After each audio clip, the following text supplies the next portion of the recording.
Desa Karangjati yang selama ini damai, tiba-tiba diguncang oleh bisikan-bisikan penuh kegelisahan. Malam itu, angin berembus lebih kencang dari biasanya. Daun-daun pohon jati bergesekan menimbulkan suara lirih yang seolah membisikkan firasat buruk. Di sudut surau kecil, para santri Gus Ikdam saling bertukar pandang setelah mendengar kabar dari seorang musafir tua yang datang dari arah barat.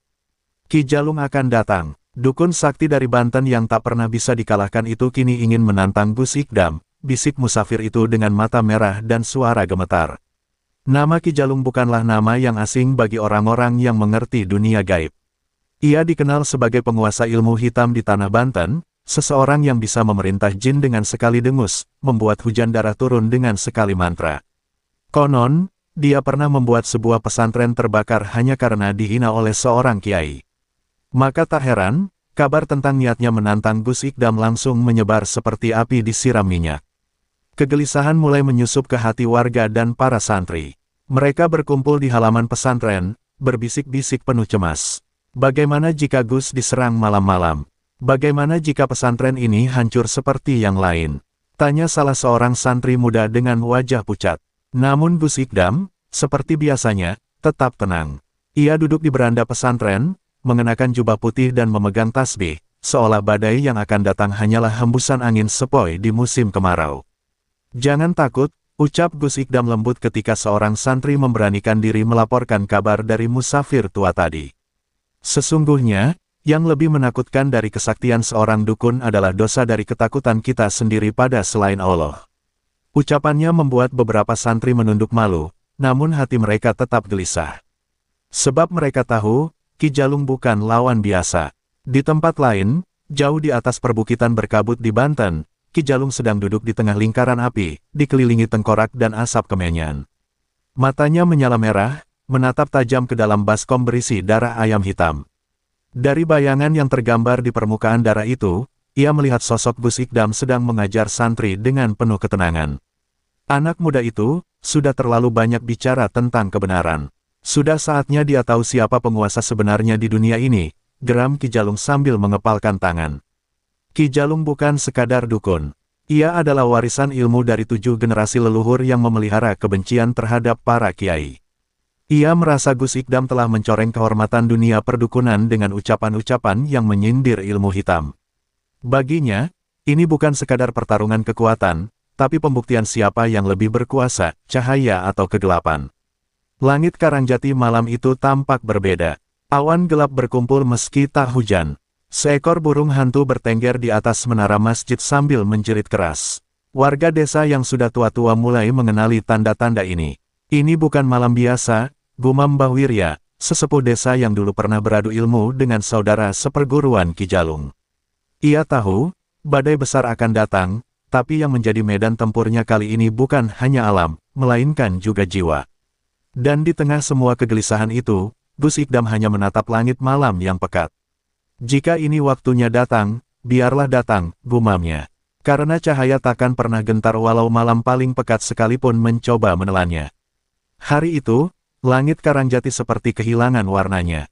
Matahari tak muncul sejak pagi, seolah enggan menyinari bumi yang sedang menahan napas.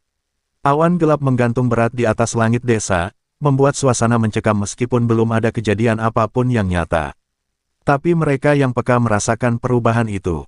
Seekor anjing penjaga mendadak melolong tanpa sebab, diikuti ayam-ayam kampung yang berlari ketakutan ke semak-semak. Seisi desa seakan tahu, makhluk yang mereka takutkan telah datang. Sekitar waktu asyar, deru angin tiba-tiba menggila, membawa serta aroma kemenyan gosong dan tanah kuburan basah. Pepohonan di sekitar pesantren bergoyang hebat meski tak ada badai. Di kejauhan, sosok berjubah hitam muncul perlahan dari balik hutan jati. Jalannya tak menapak tanah, melayang setinggi betis, membuat tanah yang dilalui bergetar dan rumput kering terbakar. Dialah Ki Jalung, datang seperti badai dari dunia kegelapan, menantang terang. Warga yang menyaksikan dari kejauhan hanya bisa memeluk anak-anak mereka sambil membaca doa. Tak satu pun berani mendekat, bahkan para santri pun sempat mundur beberapa langkah saat aura mencekam menyelimuti halaman pesantren. Burung-burung beterbangan meninggalkan sarangnya, dan kabut tipis muncul entah dari mana. Seorang santri sampai pingsan ketika melihat mata Ki Jalung yang menyala merah seperti bara neraka. Ki Jalung berdiri di depan gerbang pesantren, sorot matanya tajam menembus bangunan kayu dan menara kecil yang menjulang. "Gus Ikdam!" teriaknya, suaranya menggema dan mengguncang genteng-genteng tua. "Keluar kau, jangan bersembunyi di balik kitab dan ayat suci.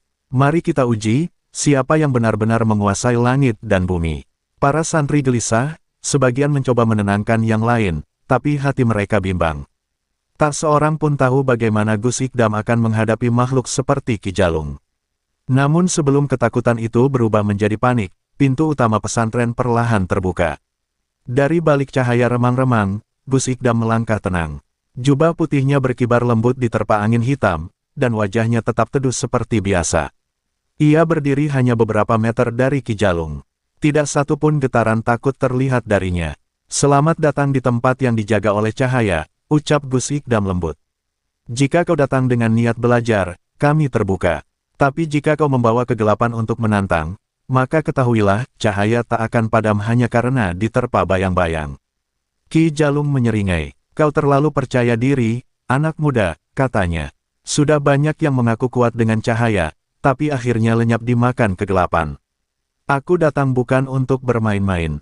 Aku ingin melihat, apakah benar ilmu Tuhanmu bisa menandingi ilmu 7 generasi dukun tanah Banten." Gus Ikdam menunduk sejenak, lalu menatap langit yang masih kelam. Yang datang dengan angin hitam akan kembali diterpa badai yang lebih dahsyat. "Tapi ingat, aku tidak melawan untuk menang. Aku berdiri di sini hanya untuk membela kebenaran." Dan saat itulah, suara petir menggelegar, menandai dimulainya pertarungan antara dua kekuatan yang sangat berbeda, satu dari langit, dan satu dari dasar kegelapan. Langit yang sudah kelam kini berubah lebih gelap, seolah malam turun sebelum waktunya.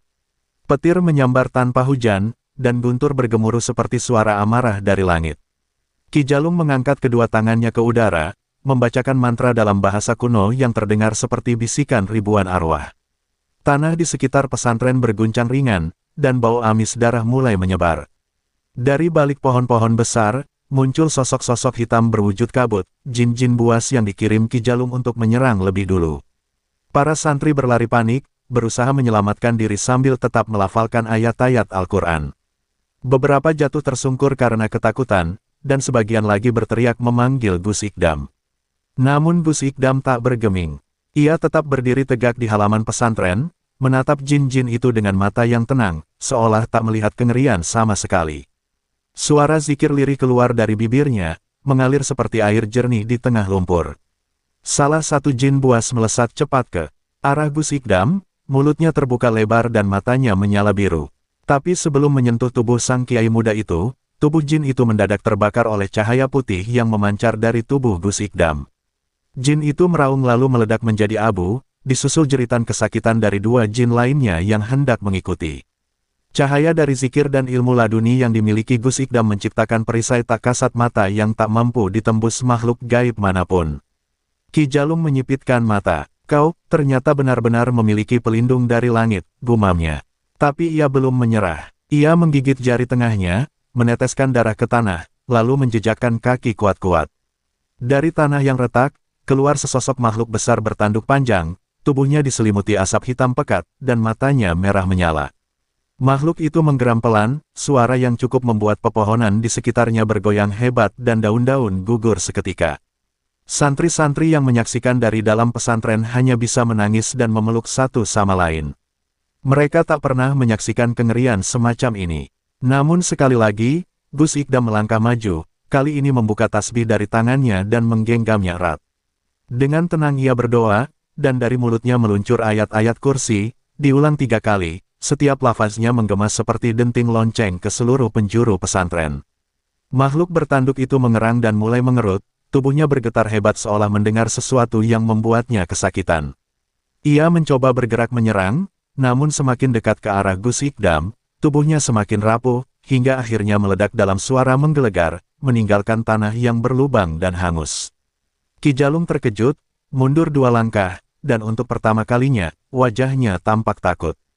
Gus Ikdam melangkah pelan ke arah Ki Jalung. Dunia gaib tidak akan patuh pada manusia yang memaksa dengan darah dan kemarahan. Mereka tunduk hanya pada yang membawa cahaya kebenaran. Suara Gus Ikdam terdengar seperti suara air di tengah api. Tidak keras, tapi menyejukkan dan mengalahkan panas. Ki Jalung hanya menatapnya dengan mata membelalak, ia mulai menyadari bahwa lawannya bukan sekadar manusia biasa. Tapi pertarungan belum usai. Ki Jalung masih menyimpan satu ilmu pamungkas, warisan dari leluhur terdalamnya. Dan ia bersumpah akan mengeluarkannya di hadapan Gus Ikdam. Pertarungan antara gelap dan terang belum mencapai puncaknya, dan malam itu baru saja dimulai. Langkah Ki Jalung kini berat, namun bukan karena lelah. Itu karena amarah dan gengsi yang menggelegak dalam dadanya. Ia telah memperlihatkan ilmu pemanggil jin, dan makhluk bertanduk yang dipanggilnya telah ditaklukkan dengan mudah oleh seorang pemuda bersorban putih. Tak pernah dalam hidupnya, selama lebih dari 30 tahun mempelajari ilmu hitam, ia merasa dikalahkan secara terang-terangan seperti ini. Matanya menyala merah, bukan karena kekuatan, tapi karena dendam dan rasa malu yang tak terbendung. Dari dalam jubahnya, Ki Jalung mengeluarkan sebuah benda yang dibungkus kain merah berlumur darah kering. Dengan gemetar, ia membuka kain itu, memperlihatkan sebuah tulang manusia yang telah dilapisi emas hitam. Ini warisan terakhir dari kakek buyutku, Ki Macan Lulut, dukun sakti zaman Belanda yang membunuh 100 tentara tanpa menyentuh satu pun, ucap Ki Jalung dengan suara parau. Siapapun yang menyatu dengan tulang ini, akan menguasai ilmu, nyawa tumbal, ilmu yang mengorbankan raga demi kekuatan akhir. Gus Ikdam hanya menatap tenang, sementara angin mendadak berhenti berhembus. Waktu seolah membeku ketika Ki Jalung menggigit lidahnya hingga darah muncrat dan menetes ke tulang itu. Seketika tubuhnya kejang, lalu terdorong ke belakang dengan keras. Tubuh Ki Jalung melayang, lalu jatuh menancap ke tanah. Tapi hanya sesaat, ia bangkit perlahan, dan kini tubuhnya tak seperti manusia lagi. Kulitnya berubah kehitaman, matanya menyala kuning terang, dan di punggungnya muncul tonjolan seperti punggung kerbau. Suaranya berubah berat dan bergemuruh, "Aku adalah kematian." Jeritannya membuat kaca jendela pesantren pecah satu persatu. Bahkan para santri yang berzikir di dalam masjid roboh karena tak kuat menahan tekanan gaib yang sangat besar. Namun Gus Ikdam tetap berdiri, sedikit menunduk, lalu merapikan sorbannya. Ia mengambil segenggam tanah di kakinya, lalu meniupnya sambil membaca surah Al-Ikhlas 3 kali, lalu Al-Falaq dan An-Naas secara berurutan. Dari tiupan itu, keluar cahaya putih seperti kabut lembut, menyelimuti tubuhnya. Aura terang perlahan membesar, melindungi seluruh area pesantren hingga ke pagar depan. Ki Jalung mengamuk. Ia menghantam tanah dengan tangan, membuat retakan besar menjalar kemana-mana. Ia berteriak, melempar serangan energi hitam ke arah Gus Ikdam, yang kini hanya mengangkat tangannya sambil berselawat. Serangan itu seketika menguap saat menyentuh cahaya. Ki Jalung mencoba lagi, kali ini dengan meluncur langsung, membawa pukulan maut dari ilmu, nyawa tumbal. Tapi tepat sebelum pukulan itu mengenai, Gus Ikdam berkata, dengan nama Allah yang Maha Pengasih dan Maha Penyayang, Kun Fayakun. Seketika tubuh Ki Jalung terpental ke udara dan terbakar oleh cahaya yang muncul dari dalam dirinya sendiri. Ia menjerit, bukan karena rasa sakit, tapi karena kehancuran egonya. Ilmu warisan leluhur yang ia banggakan justru menghanguskan dirinya sendiri saat berhadapan dengan cahaya ketulusan dan zikir. Tubuhnya jatuh ke tanah dalam wujud semula, lemah dan terluka, dan ia terbaring menatap langit dengan mata yang tak lagi menyala, hanya memantulkan rasa hancur yang dalam. Gus Ikdam mendekat pelan, menatap Ki Jalung yang terengah. Ia tak menunjukkan kemenangan, hanya belas kasih.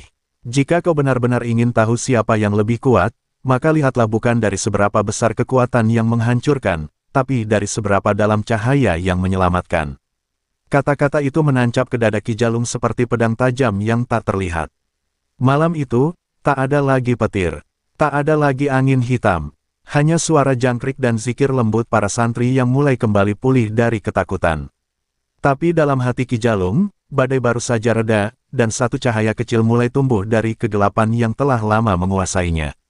Ki Jalung terbaring lemah di tanah yang hangus, tubuhnya menggigil meski udara malam begitu tenang. Cahaya bulan menyorot wajahnya yang penuh luka dan debu, namun bukan luka di tubuhnya yang paling menyakitkan, melainkan luka di hatinya, luka yang baru kali ini terasa. Tatapan Gus Ikdam yang lembut namun tegas tadi masih terngiang dalam benaknya. Kalimat itu menghantam lebih keras dari serangan apapun, lihatlah bukan dari seberapa besar kekuatan yang menghancurkan, tapi dari seberapa dalam cahaya yang menyelamatkan. Dalam diam, ingatannya kembali ke masa lalu. Ia melihat dirinya kecil, duduk bersimpuh di depan makam ibunya, menangis kelaparan karena tak ada yang peduli setelah keluarganya diusir dari desa. Ia dibesarkan dalam dendam, bukan kasih sayang. Ia tak kenal cinta, hanya kenal balas dendam pada dunia yang menurutnya kejam. Itulah sebabnya ia mencari kekuatan dari jalan tergelap, berguru pada dukun-dukun pemuja iblis di Gunung Karang, menukar kemanusiaan demi kuasa. Ia melihat lagi wajah-wajah yang telah ia sakiti, warga desa yang terkena santet karena tak mau membayar upeti padanya, pemuda-pemudi yang ia jadikan tumbal ritual.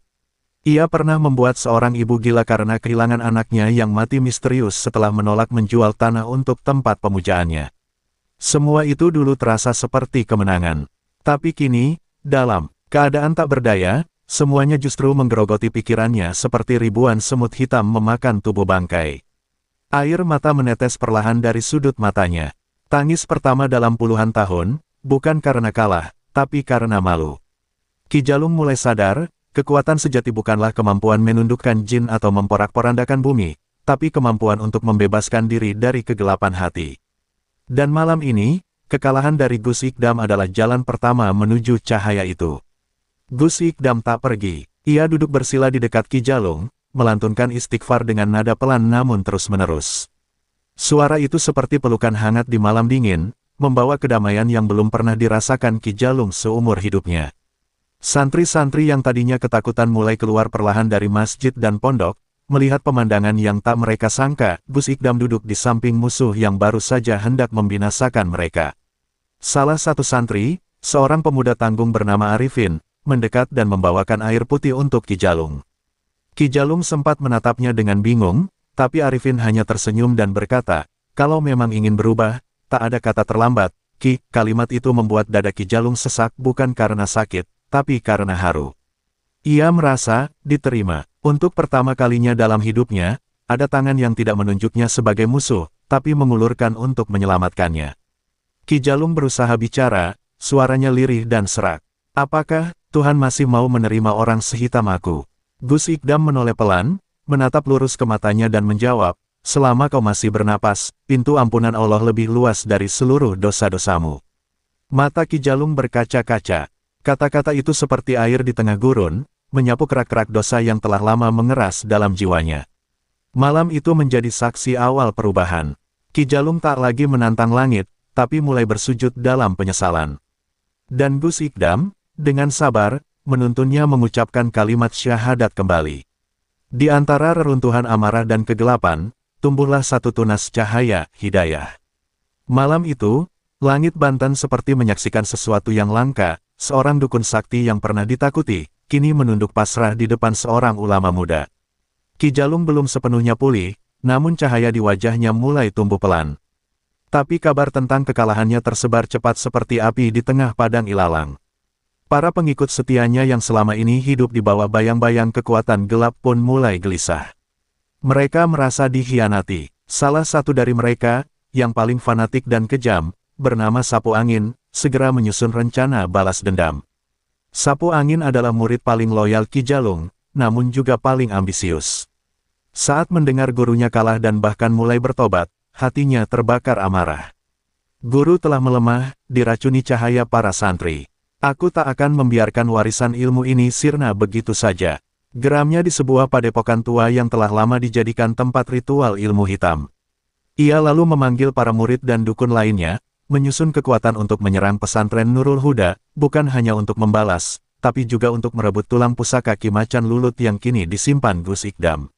Di sisi lain, Gus Ikdam sudah merasakan gelagat tak baik. Malam itu setelah salat tahajud, ia melihat mimpi tentang badai besar menghantam pesantren, dan di tengah badai itu berdiri sosok berjubah hitam dengan mata seperti bara api. Ia terbangun dengan peluh membasahi punggung. Akan datang ujian yang lebih besar, bukan untuk membuktikan kekuatan, tapi untuk menguji keimanan, gumamnya lirih. Ia segera mengumpulkan para santri senior, meminta mereka memperbanyak wirid dan zikir sebagai benteng batin. Ki Jalung yang masih dalam proses pemulihan mendengar rencana penyerangan itu dari bisikan gaib yang tak sengaja muncul ketika ia bermeditasi. Ia terkejut, merasa bersalah. "Semua ini karena masa laluku, jika pesantren ini diserang, itu karena dosa-dosaku yang belum lunas," ujarnya sambil memegangi dada.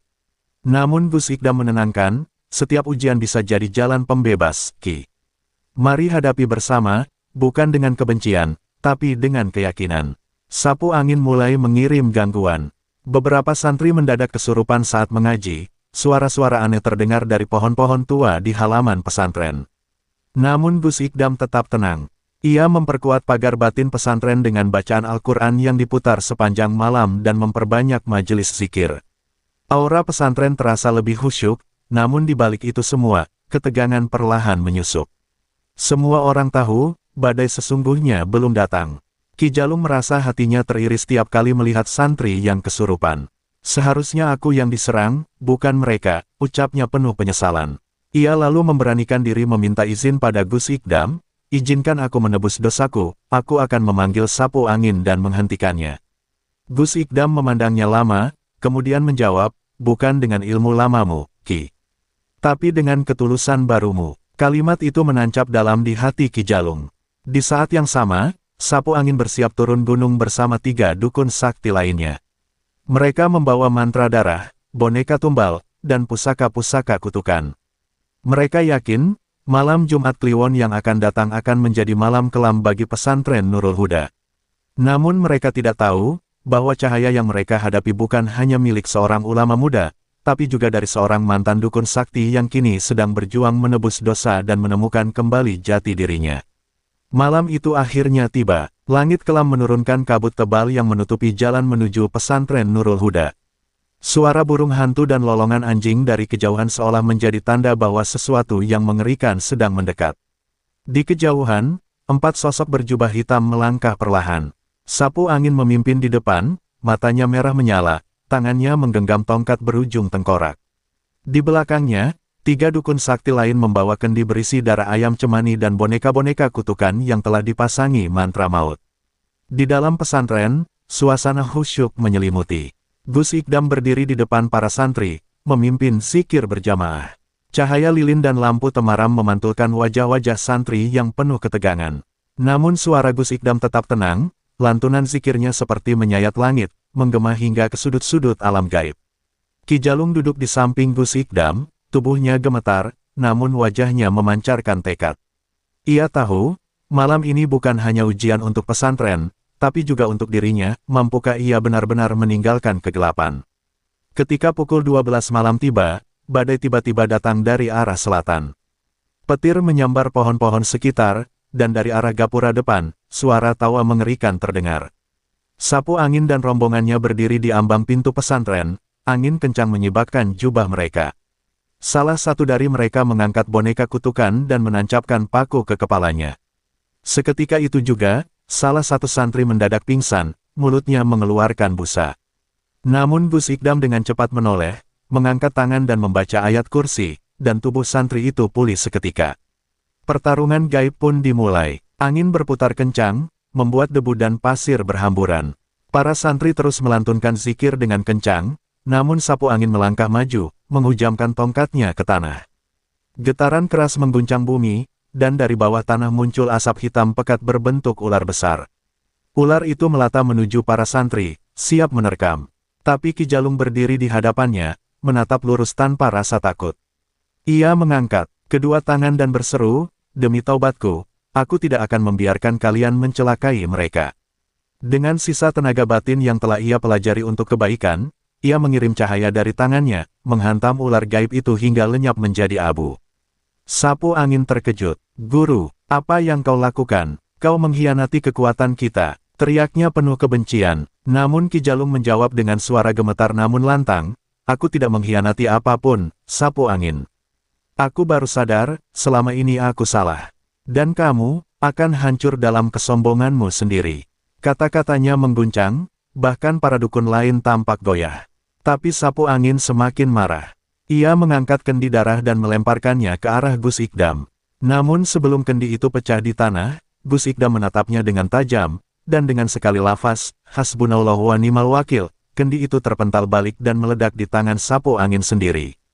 Ledakan itu membuatnya terpental ke belakang, pakaiannya hangus terbakar sebagian. Para dukun lainnya panik dan melarikan diri, meninggalkan sapu angin yang kini tergeletak lemah, tubuhnya gemetar hebat, dan matanya memancarkan ketakutan yang belum pernah ia rasakan. Ki Jalung perlahan menghampiri mantan muridnya. Ia berlutut, menatap wajah sapu angin yang kini tak lagi sombong. Masih ada waktu untuk kembali, ucapnya lirih. Tapi sapu angin hanya menangis, terlalu malu untuk menjawab. Malam Jumat Kliwon itu menjadi saksi betapa gelapnya dendam, namun juga betapa terang ampunan jika hati sudah siap untuk berubah. Dan pesantren itu, Nurul Huda, kembali utuh, bukan karena kekuatan, tapi karena cahaya iman yang tak tergoyahkan. Fajar menyingsing dengan pelan, membawa cahaya lembut yang menyinari reruntuhan kecil di halaman pesantren. Bau kemenyan yang semalam menyengat kini berganti dengan aroma embun dan tanah basah. Santri-santri mulai bangun, menatap langit yang kembali cerah setelah malam mencekam yang nyaris menelan segalanya. Di salah satu sudut, sapu angin masih terduduk lemas, pakaian compang camping, wajah penuh jelaga dan luka. Matanya kosong, namun di balik kekosongan itu, ada jejak air mata yang perlahan mengalir, air mata seorang murid yang kehilangan arah. Ki Jalung duduk di sampingnya, tak berkata-kata. Ia tahu, terkadang luka batin jauh lebih menyakitkan dari luka fisik. Tangannya yang renta menyentuh pundak sapu angin, mencoba memindahkan beban yang selama ini dipikul sendirian oleh muridnya. Kita semua pernah salah, gumamnya lirih. Tapi tidak semua punya keberanian untuk menangis karena kesalahan itu. Dan kamu, sudah memulainya. Kata-kata itu menembus benteng terakhir dalam hati sapu angin, membuatnya terisak tanpa bisa dihentikan. Gus Ikdam mendekat, diiringi para santri. Tidak ada amarah di wajahnya, tidak juga hinaan. Hanya tatapan lembut yang penuh kasih. Ia duduk di hadapan sapu angin, lalu berkata dengan tenang, kebencian tidak bisa dilawan dengan kebencian. Hanya cahaya yang bisa menembus gelap. Dan semalam, kamu sudah melihat cahayanya. Sapu angin menatap Gus Ikdam dengan mata bengkak. Ia ingin berkata sesuatu, tapi suara di tenggorokannya seperti tertahan. Akhirnya ia hanya mengangguk pelan, lalu bersujud, bukan pada manusia, tapi pada penyesalan yang telah lama ia abaikan. Santri-santri yang semula takut, kini perlahan mendekat. Salah satu dari mereka bahkan membawakan air hangat untuk membersihkan luka di tubuh sapu angin. Mereka tak lagi melihatnya sebagai musuh, tapi sebagai jiwa yang sedang diselamatkan. Ki Jalung memejamkan mata, tak kuasa menahan haru. Ia tahu, inilah keajaiban sejati, ketika keburukan yang paling kelam pun bisa mencair di hadapan keikhlasan dan kasih sayang. Di dalam masjid pesantren, azan subuh berkumandang dengan indah. Suara itu menggema ke seluruh penjuru desa, seolah membawa kabar baik bahwa malam telah usai, dan hari yang baru telah dimulai. Sapu angin bangkit perlahan, dibantu oleh Gus Ikdam. Ia ikut berdiri di saf terdepan, di antara para santri, mengenakan kain sarung dan baju koko putih pinjaman. Saat sujud dalam salat, tubuhnya bergetar hebat, dan air matanya menetes deras membasahi sajadah. Itulah sujud pertamanya setelah bertahun-tahun menjauh dari Tuhan. Usai salat, Gus Ikdam memimpin doa panjang. Ki Jalung menyusul duduk di sebelahnya, mengangkat tangan penuh hikmat. Ya Allah, ampuni hamba-Mu yang tersesat, dan tuntun ia kembali pada cahaya-Mu, ucapnya lirih, disambut isakan beberapa santri yang tak kuasa menahan haru. Bahkan langit pagi tampak lebih cerah, seolah ikut menyaksikan kebangkitan seorang jiwa dari kegelapan menuju terang. Sapu angin kini bukan lagi dukun hitam yang menebar teror. Ia hanyalah seorang manusia yang ingin menebus kesalahan, berjalan terlatih menuju ampunan. Dan di pesantren itu, ia menemukan tempat pulang. Tempat di mana luka dibersihkan, dendam diredam, dan kasih sayang menjadi cahaya yang tak pernah padam. Hari-hari setelah malam penuh badai itu, suasana pesantren Nurul Huda berubah drastis. Santri-santri yang dulu takut, kini mulai terbuka menerima Ki Jalung dan sapu angin.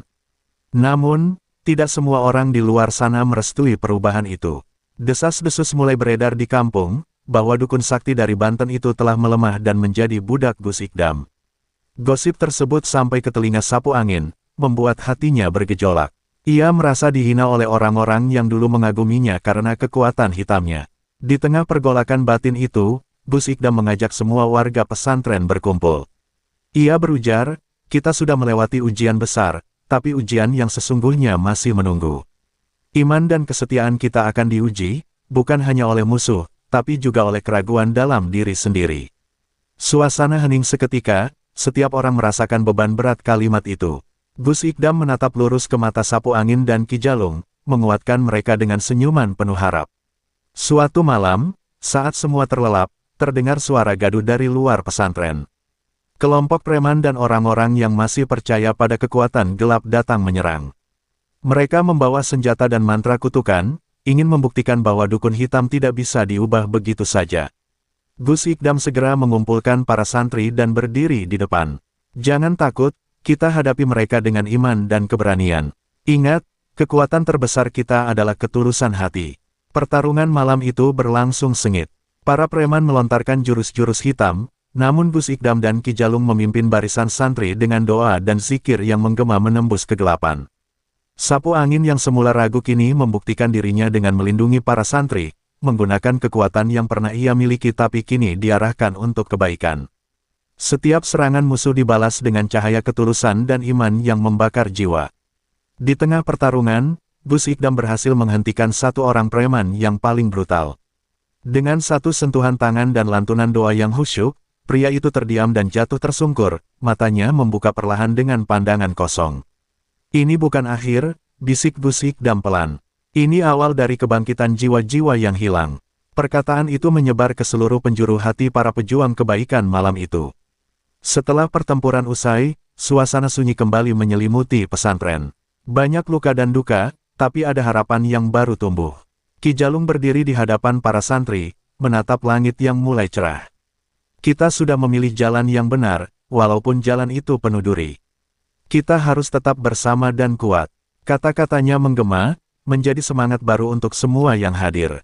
Sapu angin menatap Gus Ikdam dengan penuh rasa hormat. Aku berterima kasih, Gus. Karena kau telah memberiku kesempatan kedua. Gus Ikdam tersenyum lembut. Kita semua diberi kesempatan olehnya, tinggal bagaimana kita menjalaninya dengan sepenuh hati. Kata-kata itu menjadi benih kebangkitan di hati sapu angin, yang kini bertekad lebih kuat untuk menghapus bayang-bayang masa lalunya. Malam itu, pesantren Nurul Huda tidak hanya menjadi tempat belajar ilmu agama, tapi juga menjadi benteng harapan bagi siapa saja yang ingin mengubah diri. Kisah tentang Gus Ikdam, Ki Jalung, dan sapu angin mulai dikenal sebagai simbol kemenangan iman atas kegelapan, serta bukti bahwa pertobatan sejati adalah kekuatan paling dahsyat di dunia. Seiring waktu berlalu, kisah kemenangan pesantren Nurul Huda atas serangan preman mulai menyebar. Namun, di balik sorotan itu, muncul ancaman yang lebih berbahaya dari sebelumnya. Suatu malam, ketika suasana pesantren sunyi dan semua tertidur lelap, sebuah bayangan hitam melayang memasuki halaman pesantren. Bayangan itu bukan sembarang makhluk, melainkan roh penasaran dari kekuatan gelap yang masih belum rela melepaskan cengkeramannya. Gus Ikdam segera merasakan hawa dingin menusuk tulang, tanda akan datangnya ujian yang lebih berat. Ki Jalung berdiri di samping Gus Ikdam, matanya bersinar penuh kewaspadaan. Ini bukan hanya pertarungan fisik, Gus. Ini ujian jiwa dan iman, bisiknya. Gus Ikdam mengangguk, hatinya bergetar tapi tidak gentar. Ia tahu bahwa setiap kemenangan harus dibayar dengan keteguhan hati yang lebih dalam. Bersama Ki Jalung dan sapu angin, mereka bersiap menghadapi godaan terakhir yang akan menguji seberapa kuat ikatan mereka dengan Sang Pencipta. Bayangan hitam itu mulai mengirimkan bisikan-bisikan penuh rayuan dan kebencian, mencoba menggoyahkan hati para penghuni pesantren. Ia mengingatkan kesalahan masa lalu, menghembuskan keraguan, dan membisikkan janji-janji manis kekuasaan dan kebebasan dari aturan Tuhan. Sapu angin yang sempat ragu kini hampir terseret dalam pusaran itu, matanya menyipit menahan godaan yang begitu kuat. Namun, Gus Ikdam dengan suara tegas dan penuh pengharapan memanggilnya, ingat siapa dirimu sekarang, bukan siapa yang kau takut menjadi. Malam itu, pertarungan batin terjadi di antara mereka. Gus Ikdam menundukkan kepala, berdoa dengan khusyuk, menguatkan jiwa yang goyah. Ki Jalung membaca mantra penyucian yang telah diajarkan oleh para leluhur, menciptakan benteng energi suci di sekitar pesantren. Sapu angin yang merasa tertarik oleh bisikan gelap berusaha keras menahan godaan itu, sampai akhirnya air mata menetes dari matanya yang penuh penyesalan. Ia bersujud, menyerahkan segala ketakutan dan kesalahannya kepada Tuhan. Saat fajar mulai menyingsing, bayangan hitam itu semakin lemah dan akhirnya menghilang tertelan sinar pagi. Pesantren Nurul Huda kembali tenang, namun mereka tahu bahwa kemenangan ini bukanlah akhir, melainkan awal dari perjalanan spiritual yang panjang dan penuh tantangan. Gus Ikdam menatap kedua rekannya, penuh keyakinan. Kita sudah melewati pintu terberat. Kini, Tugas kita adalah menjaga cahaya ini agar tidak padam. Ki Jalung mengangguk setuju, hati yang tulus dan iman yang kokoh adalah perisai terbaik. Jangan pernah biarkan gelap menguasai hatimu lagi. Sapu angin menatap ke langit, hatinya yang semula penuh keraguan kini dipenuhi harapan dan tekad untuk berubah. Ia tahu, jalan ini tidak mudah, tapi ia tidak lagi berjalan sendiri. Ada sahabat dan guru yang selalu siap menuntunnya. Di pesantren Nurul Huda, kehidupan perlahan kembali normal. Santri-santri mulai beraktivitas dengan semangat baru, sementara Gus Ikdam dan Ki Jalung terus mengajarkan nilai-nilai kebaikan dan keikhlasan. Mereka berdua menjadi teladan hidup bagi semua yang datang, membuktikan bahwa cahaya iman mampu mengalahkan kegelapan yang paling pekat sekalipun. Setelah kekalahan bayangan hitam dan godaan terakhir yang nyaris memecah belah, pesantren Nurul Huda tampak seperti bangkit dari tidur panjangnya. Namun, di balik senyum dan harapan baru, sebuah ancaman lain mulai merangkak diam-diam dari balik tirai masa lalu. Seorang pria misterius yang dikenal dengan julukan Ki Asmar datang menyusup ke pesantren. Ia adalah murid lama Ki Jalung yang dulu pernah tersesat dalam jurang ilmu hitam, kini kembali dengan dendam dan tekad menghancurkan segala yang sudah dibangun Gus Ikdam dan kawan-kawan. Ki Asmar bukan hanya mengandalkan kekuatan ilmu hitam yang mengerikan, tapi juga tipu daya dan racun kata-kata. Dengan penuh kecerdikan, ia menebar fitnah dan keraguan kepada para santri dan warga pesantren. Apakah kalian yakin dengan Gus Ikdam? Apakah Ki Jalung benar-benar berubah? Bisiknya lembut namun menusuk, membuat benih ketidakpercayaan mulai tumbuh di kalangan yang semula setia. Gus Ikdam dan Ki Jalung menyadari bahwa pertempuran kali ini bukan hanya soal ilmu dan kekuatan, tapi juga soal menjaga hati dan kepercayaan. Di tengah kegelisahan itu, sapu angin muncul sebagai pilar keteguhan yang baru. Ia mengingatkan semua bahwa perubahan sejati tidak mudah dan penuh liku, tapi itu adalah jalan yang harus ditempuh. Jangan biarkan masa lalu menghancurkan masa depan kita, katanya dengan suara yang bergetar penuh semangat. Santri-santri yang mulai bimbang pun kembali teguh, meskipun ancaman dari Ki Asmar semakin nyata setiap hari. Gus Ikdam tidak tinggal diam. Ia mengumpulkan para santri dan mengajarkan pentingnya ketulusan, keikhlasan, serta waspada terhadap tipu daya. Kita harus bersatu dan kuat. Kebenaran tidak akan pernah terkalahkan, selama kita yakin dan berusaha menjaga hati, ucapnya. Ki Jalung juga ikut memberikan pelajaran spiritual, menanamkan rasa sabar dan ikhlas dalam setiap ujian yang datang. Mereka semua memahami bahwa pertarungan ini adalah ujian iman terbesar. Ketika Ki Asmar mulai melakukan serangan langsung dengan ilmu hitamnya, pesantren kembali diguncang oleh gelombang kegelapan. Tapi kali ini, Gus Ikdam dan Ki Jalung tak hanya mengandalkan ilmu dan doa, melainkan juga solidaritas dan kekuatan persaudaraan. Setiap santri berdiri bersatu, menghalau setiap serangan dengan doa dan keberanian. Sapu angin pun menjadi garda terdepan, membuktikan bahwa ia benar-benar telah berubah. Pertarungan antara Gus Ikdam dan Ki Asmar berlangsung dramatis dan penuh ketegangan. Ki Asmar melepaskan jurus-jurus kegelapan yang mematikan, tapi Gus Ikdam mampu membalikkan setiap serangan dengan ketenangan dan kekuatan spiritualnya. Kekuatan mereka bukan hanya berasal dari ilmu, tapi dari keyakinan dan niat tulus untuk menjaga kedamaian. Ki Jalung berdiri di samping, menyemangati dan menguatkan Gus Ikdam dengan mantra-mantra suci. Dalam klimaks pertarungan, Gus Ikdam berhasil menjebak Ki Asmar dalam lingkaran cahaya suci yang membakar segala kegelapan. Ki Asmar yang terdesak dan kewalahan akhirnya terjatuh, menyesali segala kesalahannya. Namun, Gus Ikdam menawarkan jalan keluar, memberi kesempatan Ki Asmar untuk bertobat seperti dirinya dan Ki Jalung dahulu. Jalan gelap itu tidak harus terus kau jalani, katanya lembut tapi tegas. Ki Asmar terdiam, menatap ke dalam hati yang terbuka untuk pertama kalinya setelah lama terperangkap dalam kegelapan. Ia menunduk dan dengan suara bergetar mengucapkan kata-kata pertobatan. Pesantren Nurul Huda kembali damai, tapi mereka tahu bahwa masa depan akan selalu penuh dengan tantangan. Yang terpenting adalah menjaga api iman tetap menyala dalam hati setiap insan yang berjuang untuk kebenaran. Setelah pengakuan dan pertobatan Ki Asmar, suasana pesantren Nurul Huda berubah drastis. Mereka yang dulu ragu kini menyaksikan sendiri perubahan nyata yang terjadi pada murid lama yang tersesat itu. Ki Asmar, dengan wajah penuh penyesalan dan tekad baru, mulai membuka lembaran hidupnya yang lain. Ia tidak lagi menyimpan dendam, melainkan membawa pengalaman gelapnya untuk membantu melindungi pesantren dari ancaman yang mungkin muncul kembali. Gus Ikdam menyambut kehadiran Ki Asmar dengan tangan terbuka, menunjukkan bahwa kebaikan selalu punya ruang untuk siapapun yang mau berubah. Ki Asmar tak hanya mengisi hari-harinya dengan belajar kembali, tapi juga berusaha mengajar para santri tentang bahaya ilmu hitam dan pentingnya menjaga hati dari godaan dunia. Kisah hidupnya yang kelam menjadi pelajaran berharga, mengingatkan bahwa kekuatan sejati bukanlah berasal dari ilmu kegelapan, tapi dari cahaya iman dan ketulusan. Gus Ikdam terus mengawasi dan membimbingnya, memastikan setiap langkah yang diambil adalah untuk kebaikan bersama. Namun, kedamaian yang baru ini tidaklah tanpa tantangan. Di luar pesantren, masih ada kelompok gelap yang tidak rela melihat Ki Asmar berubah haluan dan bergabung dengan Gus Ikdam. Mereka mulai merancang rencana licik untuk menggagalkan usaha penyucian pesantren dan menghancurkan reputasi Gus Ikdam.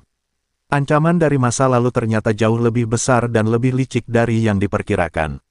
Ki Jalung pun memberi peringatan, bahwa musuh sejati kadang bersembunyi dalam bentuk yang tak terduga.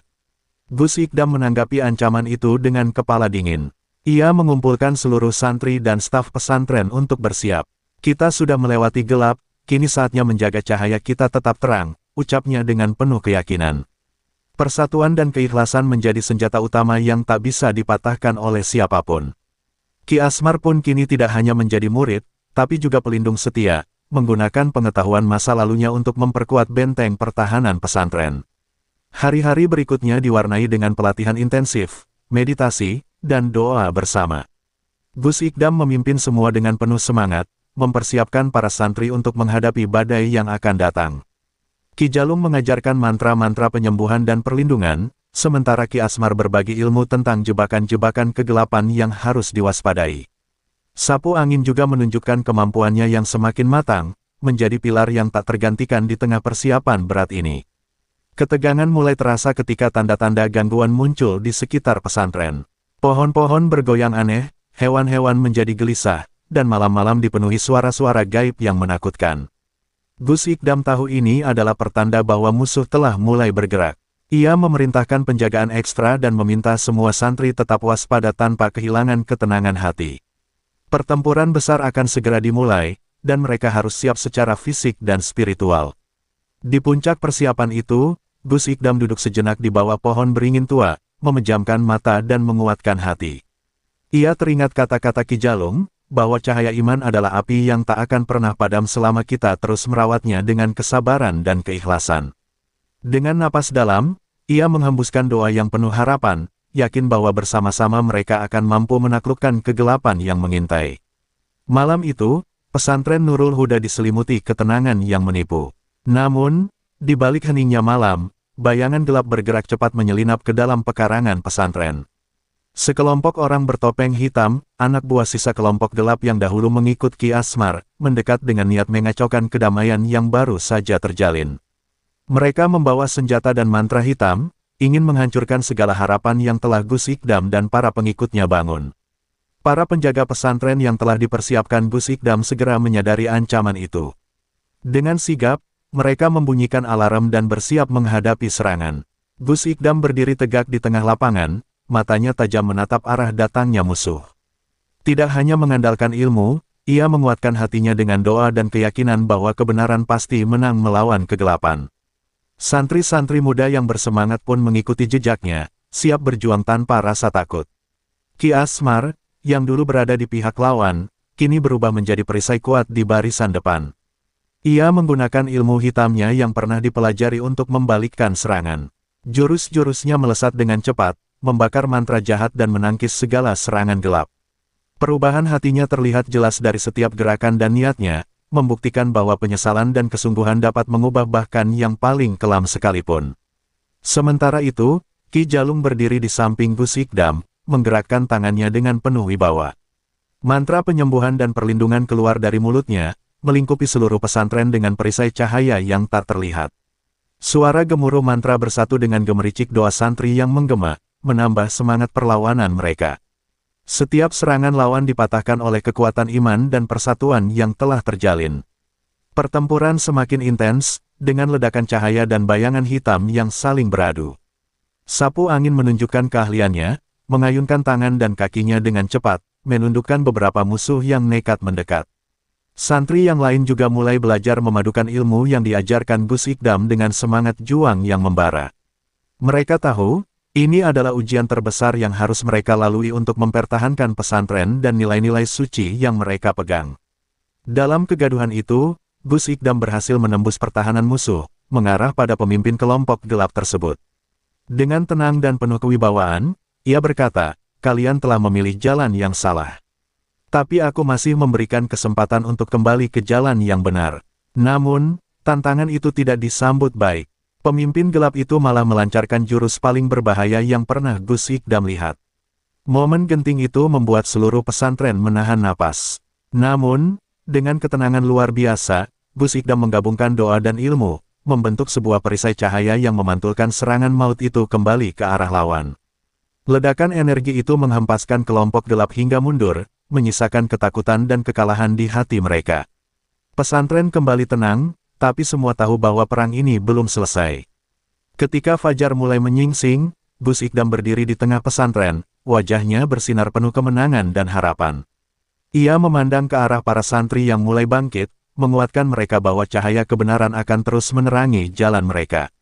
Ki Asmar dan Ki Jalung pun tersenyum, yakin bahwa bersama-sama mereka mampu menjaga nur yang telah dinyalakan dalam hati setiap insan di pesantren Nurul Huda. Setelah pertempuran sengit di malam sebelumnya, suasana di pesantren Nurul Huda mulai kembali tenang.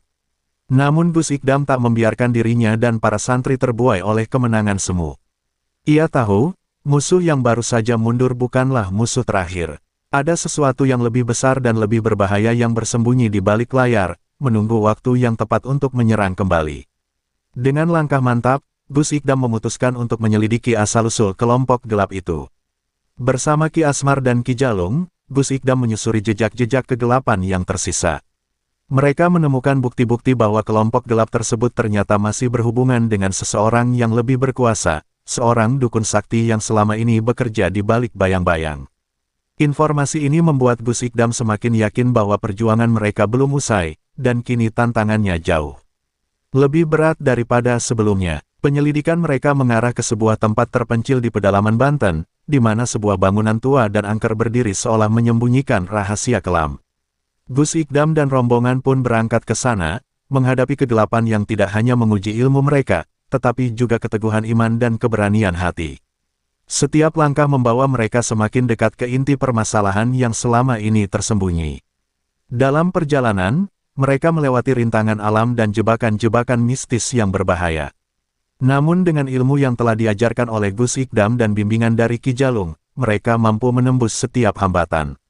Ki Asmar juga menunjukkan perubahan luar biasa, menggunakan kemampuan yang dulu untuk melindungi, bukan merusak. Kepercayaan dan persatuan semakin menguat di antara mereka. Ketika akhirnya mereka tiba di bangunan tua itu, suasana berubah menjadi sangat mencekam. Aura hitam menyelimuti segala sudut, dan udara terasa berat penuh ancaman.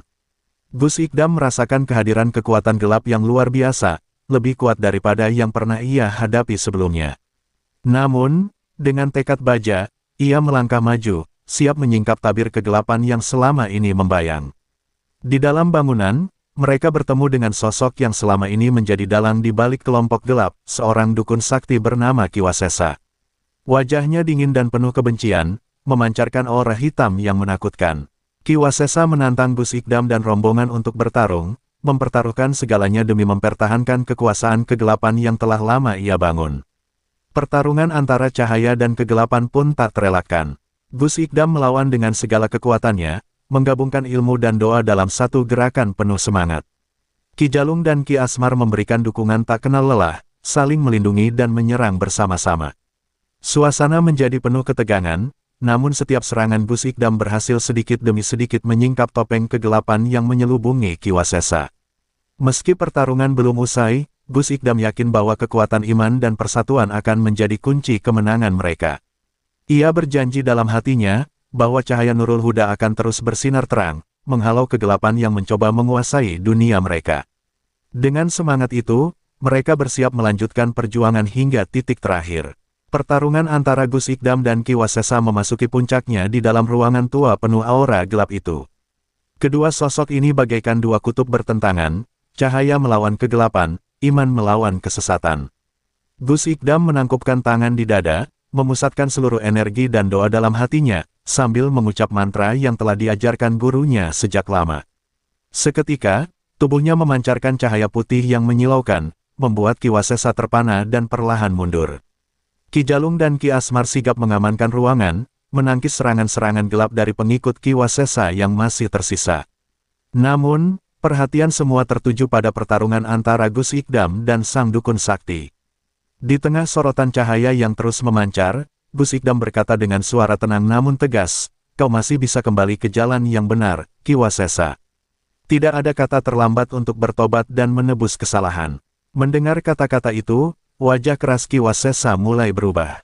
Kerutan kesakitan muncul di dahi dan matanya yang biasanya penuh amarah kini terlihat berkaca-kaca. Ia menunduk dan perlahan menurunkan tangannya yang sebelumnya mengacungkan tongkat hitamnya. Suasana sunyi seketika, tertutup oleh getaran energi damai yang terpancar dari Gus Ikdam. Suatu pergeseran besar terjadi dalam hati Ki Wasesa. Dengan suara serak, Ki Wasesa mengaku semua dosa dan kesalahannya. Ia bercerita bagaimana ia terjerumus dalam ilmu hitam karena rasa sakit dan dendam yang dalam. Namun, berkat keteguhan Gus Ikdam dan dukungan Ki Jalung serta Ki Asmar, ia merasa ada harapan baru yang bisa ia raih. "Aku ingin kembali pada cahaya, Gus Ikdam. Tolong terima aku," pinta Ki Wasesa penuh harap. Gus Ikdam mengangguk dengan senyum hangat, lalu mengulurkan tangan sebagai tanda penerimaan. Ki Wasesa menggenggam tangan itu dengan penuh rasa syukur. Santri-santri yang menyaksikan momen itu ikut merasakan keajaiban perubahan, seakan cahaya kebenaran telah mengalahkan kegelapan sepenuhnya. Pesantren Nurul Huda kini bukan hanya menjadi tempat ilmu dan doa, tapi juga simbol harapan dan perubahan. Setelah itu, Gus Ikdam mengajak Ki Wasesa untuk memulai perjalanan baru bersama, membersihkan sisa-sisa ilmu hitam yang pernah dipelajari dan menggantinya dengan ilmu yang membawa berkah. Ki Jalung pun berjanji akan membimbingnya, memastikan ia tidak kembali tersesat. Mereka semua sadar bahwa perjalanan panjang belum selesai, tapi dengan hati yang bersih, segala rintangan bisa dihadapi. Malam itu, pesantren Nurul Huda bersinar terang, bukan hanya oleh lampu-lampu biasa, tapi oleh cahaya iman dan perubahan yang nyata. Gus Ikdam memandang langit dan mengucap doa, berterima kasih atas kemenangan dan pelajaran berharga yang diperoleh. Ia tahu, perjalanan dakwah dan perjuangan akan terus berlanjut, namun malam ini adalah bukti nyata bahwa kebaikan selalu menang. Dengan penuh keyakinan, Gus Ikdam menyatakan, "Ini bukan akhir, tapi awal dari perjalanan baru yang lebih indah. Kita harus terus menyebarkan cahaya, agar dunia ini bebas dari kegelapan." Semua yang hadir mengangguk, merasakan getaran semangat yang sama. Mereka bersiap melangkah ke masa depan dengan harapan dan keberanian yang tak tergoyahkan.